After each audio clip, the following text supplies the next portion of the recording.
Welcome to UXR Geeks, where we geek out with researchers from all around the world on topics they're passionate about.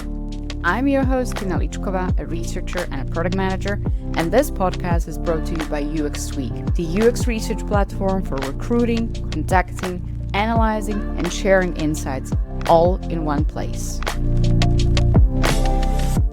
This is UXR Geeks, and you are listening to a conversation I had with Anne, who moved from teaching into research and product management in the African tech scene. We got into the silent harms of technology and how products are often designed to be addictive at the expense of our mental state. It's an interesting look at how we can empower users with the right information to navigate addictive platforms and handle tech so they can stay connected to the real world. So, if you're curious about a more conscious use of technology, tune in. This intro was created with AI.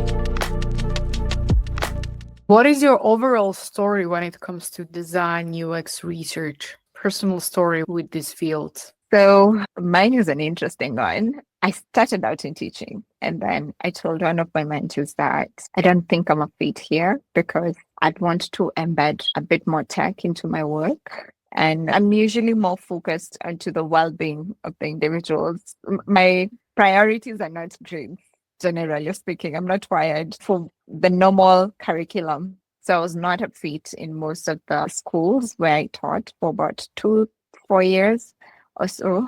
So I told one of my mentors that I'm looking for a role. I don't know how I'm going to get into tech. By some good luck, one of my mentor knew someone who was setting up an innovation lab, and that is at Africa Stocking. They had an innovation lab, and that is back in 2019. And I made an application and I was hired in business ops.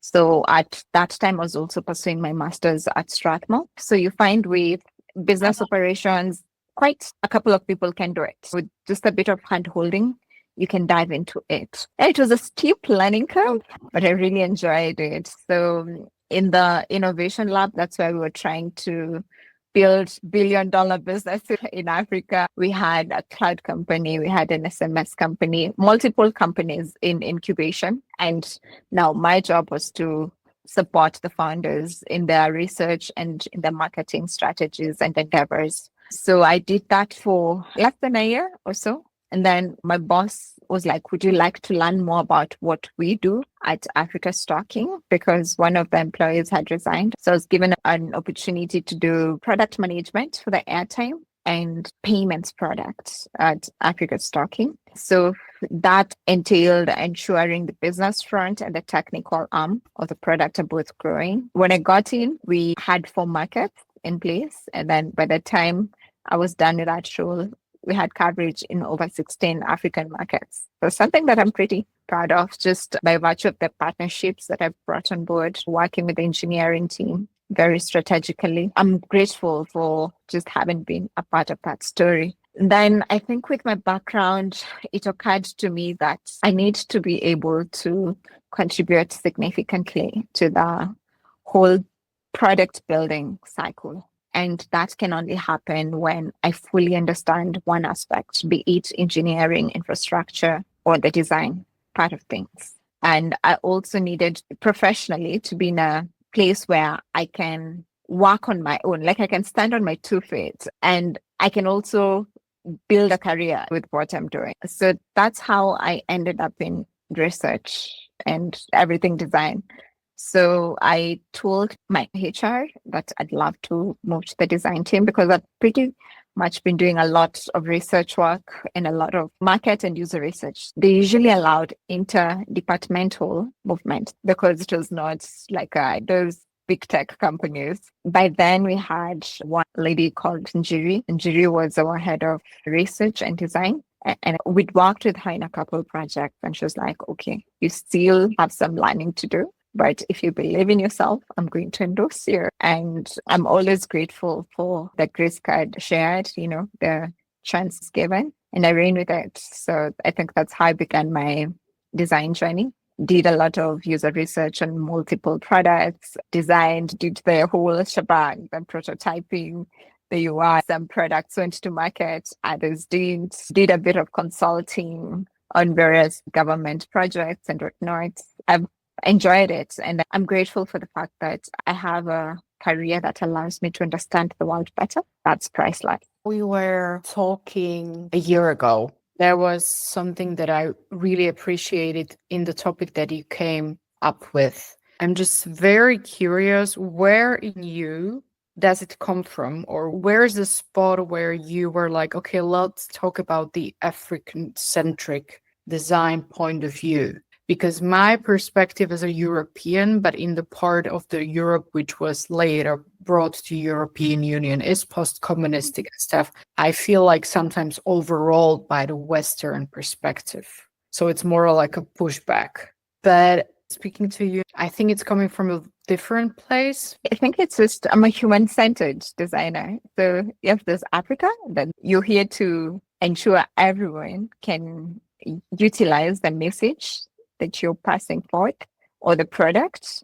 We are very big on shared prosperity. I am because you are. Now, when I'm just looking at a common user who's engaging with tech day in, day out, I was like, what would be a good ground where all of us can start having this conversation? Because as more people get aware on some of the unspoken dangers that lie with using technology, it becomes easier to have these conversations.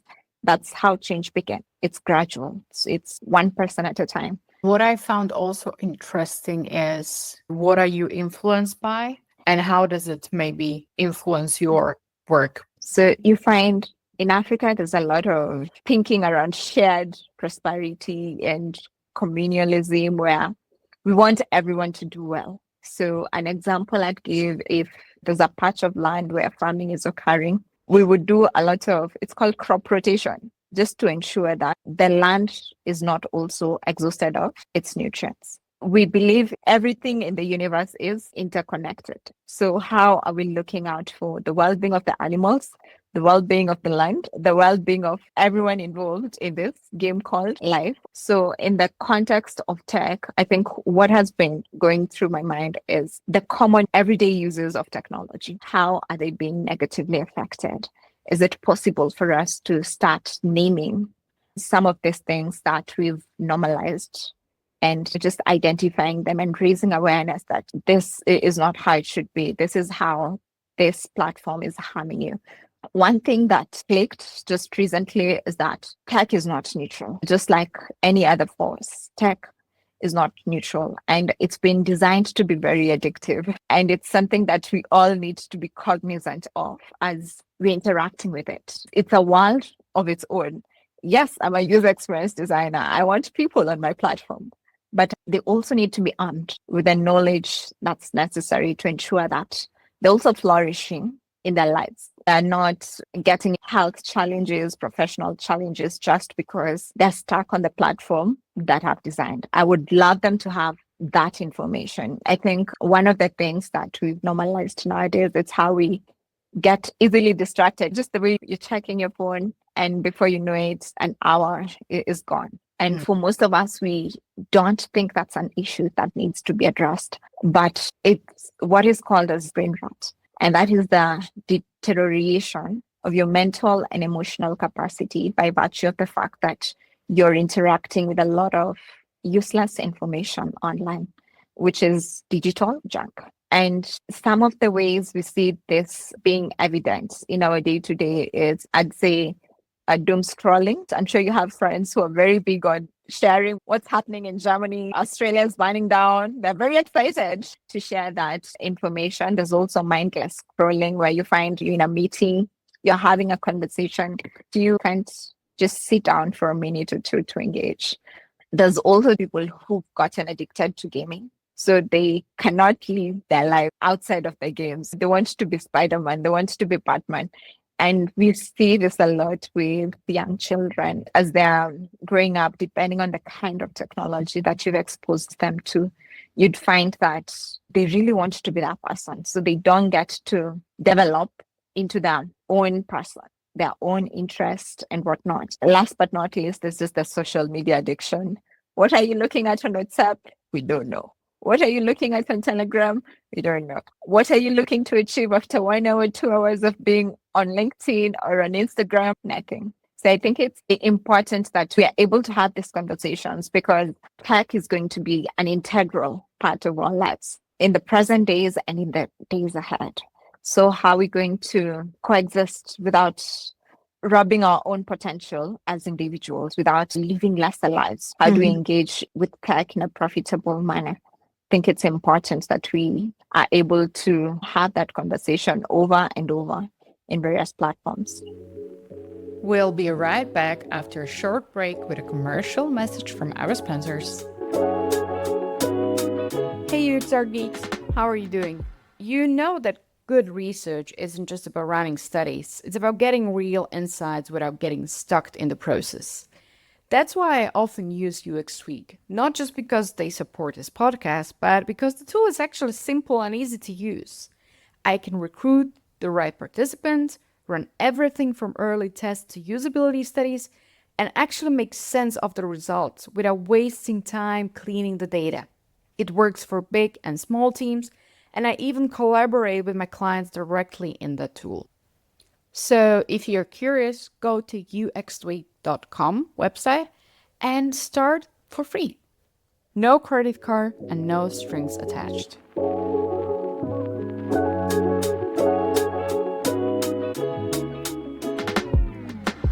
I have a question there.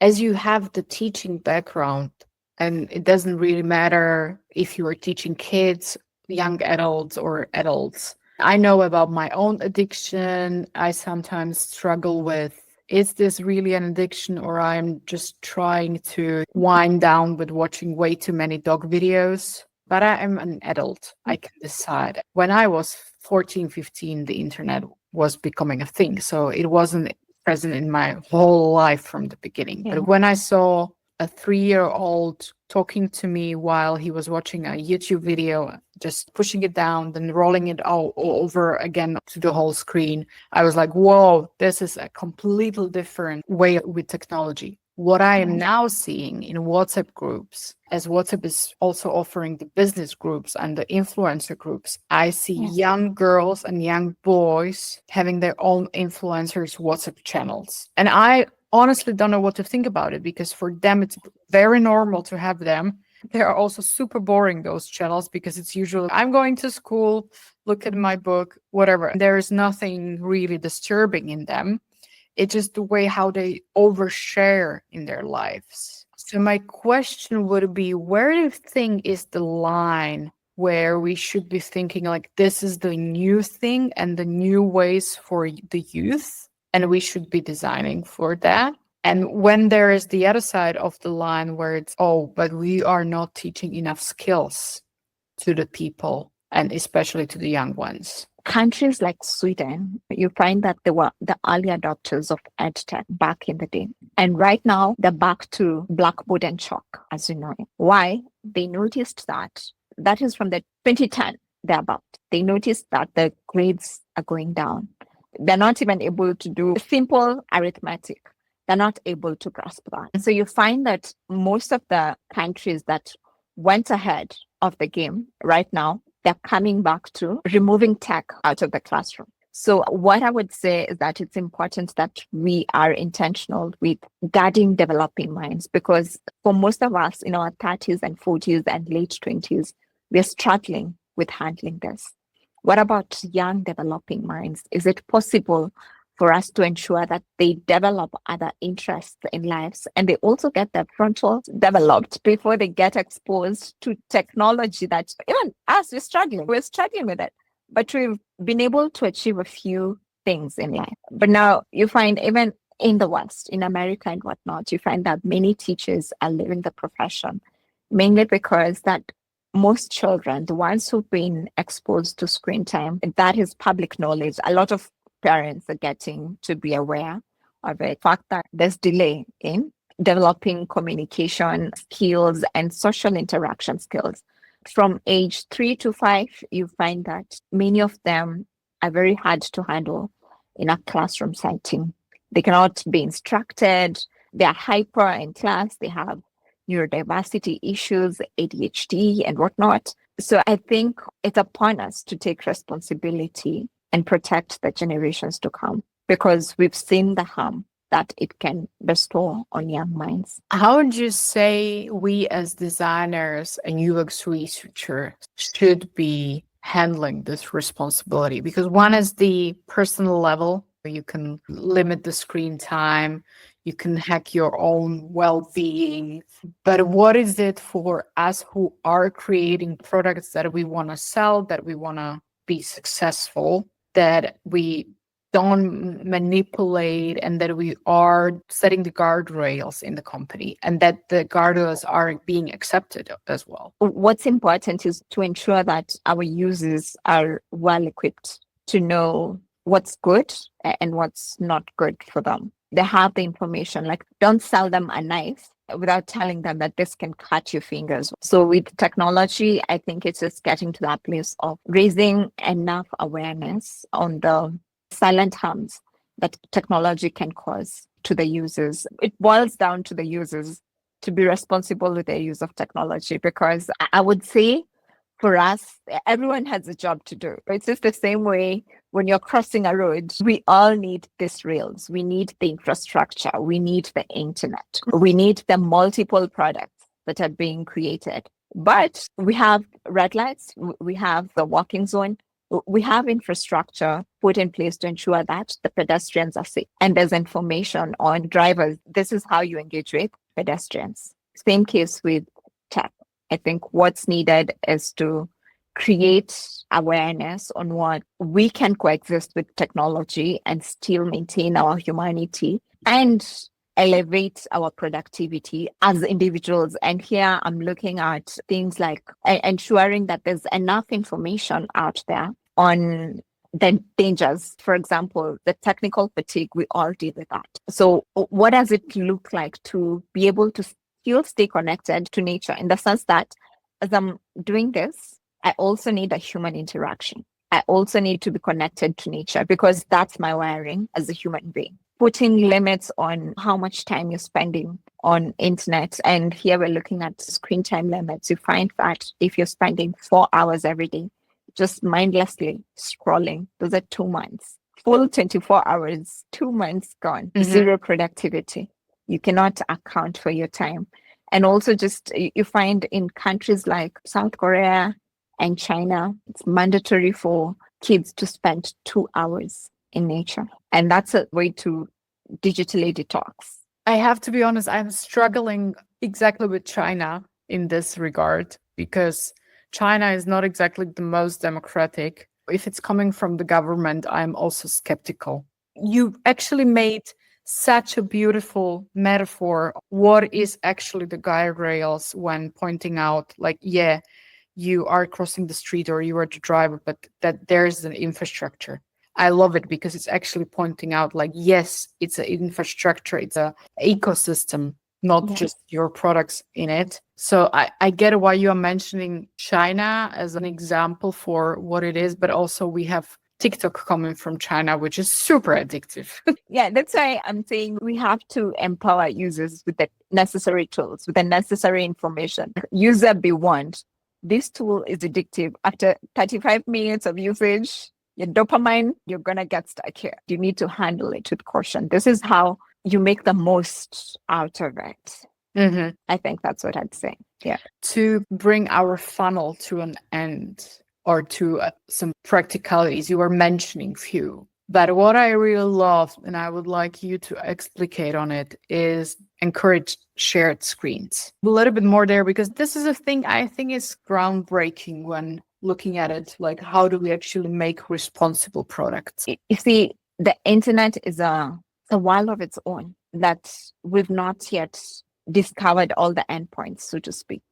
So that means we're physically protecting our users or even our children. I'm very big on family at the moment. It enables me to think differently, in the sense that I can protect my child over here, but I can't protect them online. So I think even in a family setting, encourage people to use shared screens. Stop giving kids gadgets early on. Give them time to grow other interests, to connect, to develop their social skills before you hook them up to something that's going to be destructive in the long term. We all know foundational digital harms that have been raised in all over social media include things like sleep deprivation, attention fragmentation, social deprivation, behavioral addiction. And here, when you're looking at attention fragmentation, it's the fact that you're not able to focus.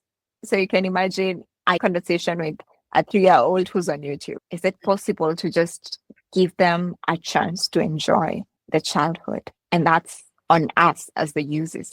We need to be armed with the right information. The fact that most of us are getting exposed to a lot of blue light, we have notifications going on left and center, sleeping with your gadgets. There's distractions all around. That's a recipe for anxiety and other mental health disorders.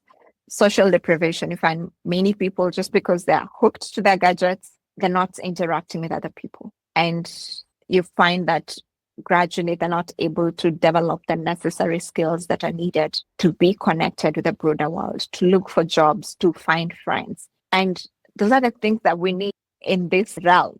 I think just being intentional and more conscious about our usage, because there's no way you're going to be on WhatsApp and on Figma at the same time. I know your job requires you to be on Telegram, but just is it possible to set up a structure where you check your chats every 2 hours? Just being conscious of how am I using this?